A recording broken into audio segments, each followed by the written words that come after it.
sahabat Pijar TV, terima kasih sudah klik video YouTube ini. Kiranya kebenaran firman yang saudara dapatkan menerangi kehidupan saudara. Untuk mudah menyaksikan video-video lainnya dan mendapatkan update dengan cepat, klik subscribe. Jangan lupa, berkat Tuhan jangan disimpan sendiri. Klik tombol share di bawah. Dan bagikan video ini ke sebanyak-banyaknya orang yang saudara kenal. Salam terang bagi Indonesia.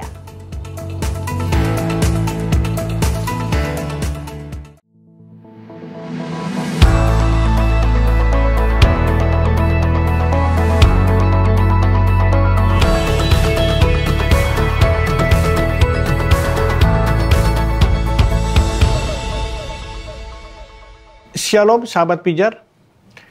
Istilah anak Allah sangat populer dan sering disebut di dalam perjanjian baru. Nah, pertanyaannya, apakah di perjanjian lama juga ada disebut tentang anak Allah? Ternyata ada. Kita bisa baca di dalam kitab Kejadian, di mana diceritakan di situ ada anak-anak Allah dan ada anak-anak manusia saling kawin mengawini. Tentunya yang menjadi pertanyaan kita adalah siapakah anak-anak Allah dan anak-anak manusia yang dimaksud dalam ayat tersebut? Jadi ada beberapa tafsiran yang beredar di kalangan para teolog di zaman ini mengenai siapa sebetulnya anak Allah dan anak manusia yang dimaksud dalam ayat di dalam kitab Kejadian tersebut. Ada yang menafsir bahwa anak-anak Allah itu adalah malaikat yang diusir dari surga. Namun tafsiran ini kurang berdasar, karena malaikat adalah roh dan tidak kawin atau mengawini. Jadi pandangan yang saat ini masih dapat diterima adalah pandangan yang menyatakan bahwa yang dimaksud dengan anak Allah adalah keturunan Set, sedangkan keturunan Kain disebut sebagai anak-anak manusia. Nah, di zaman itu hanya keturunan Setlah yang hidup bergaul dengan Allah, sekalipun dalam batas-batas tertentu. Sedangkan keturunan Kain tidak hidup bergaul dengan Allah. Henokh adalah satu bukti bahwa keturunan Set memiliki hubungan yang bergaul dengan Allah sampai dia diangkat. Jadi dalam konteks ini yang dimaksud dengan anak-anak Allah adalah manusia pada zaman itu yang memiliki hubungan bergaul dengan Allah, yang dalam hal ini dipresentasikan sebagai manusia keturunan Set.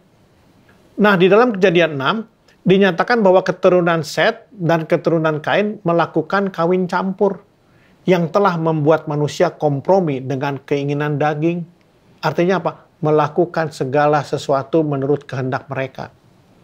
Sejak mereka melakukan kawin campur, maka hidup mereka terkontaminasi dengan perilaku kehidupan keturunan Kain, yaitu yang selalu mengikuti keinginan daging.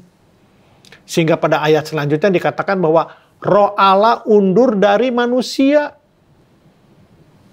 Nah, sedangkan di dalam perjanjian lama, manusia disebut anak-anak Allah, ada di kitab Kejadian. Sejak itulah di dalam perjanjian lama, manusia tidak lagi disebut sebagai anak-anak Allah. Manusia disebut kembali sebagai anak-anak Allah, yaitu pada perjanjian baru, ketika Allah mengaruniakan anaknya yang tunggal sebagai kurban penebusan manusia terhadap maut, yaitu Yesus Kristus. Jadi sejak manusia hidup berkompromi dengan keinginan dunia, sejak itu manusia tidak disebut sebagai anak-anak Allah. Sebab tidak ada lagi manusia yang bisa menjadi anak Allah secara ideal, sampai datangnya anugerah dalam Kristus Yesus. Perhatikan di dalam perjanjian baru, diungkapkan secara rinci bagaimana manusia dapat kembali menjadi anak-anak Allah. Yaitu bagaimana manusia harus hidup dipimpin oleh roh Allah. Yaitu dengan mematikan perbuatan daging dan menderita bersama-sama dengan Kristus. Yaitu harus meninggalkan noda kekafiran dan memisahkan diri dari orang-orang kafir. Menanggalkan beban dosa dan meneladani seluruh kehidupan Kristus. Hidup dalam iman di dalam Yesus Kristus. Berbuat kebenaran dan tidak berbuat dosa lagi. Di dalam perjanjian baru, Allah ingin mengembalikan status manusia sebagai anak-anak Allah melalui siapa? Yesus Kristus. Sehingga barang siapa yang percaya bahwa Dia adalah Tuhan dan Juru Selamat, maka mereka akan mendapatkan hak sebagai anak-anak Allah dan akan mewarisi kerajaan surga.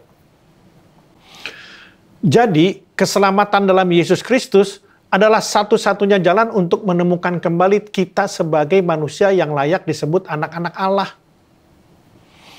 Perlu kita ingat bahwa ketika kita sudah berstatus sebagai anak-anak Allah, marilah kita meninggalkan perilaku kita yang dahulu sebagai anak-anak dunia. Dan bersikaplah seperti layaknya anak-anak Allah, yaitu hidup yang dipimpin oleh Roh Kudus. Saudara terkasih, kita adalah terang bagi Indonesia. Oleh karenanya, jaga terangmu. Tuhan Yesus memberkati.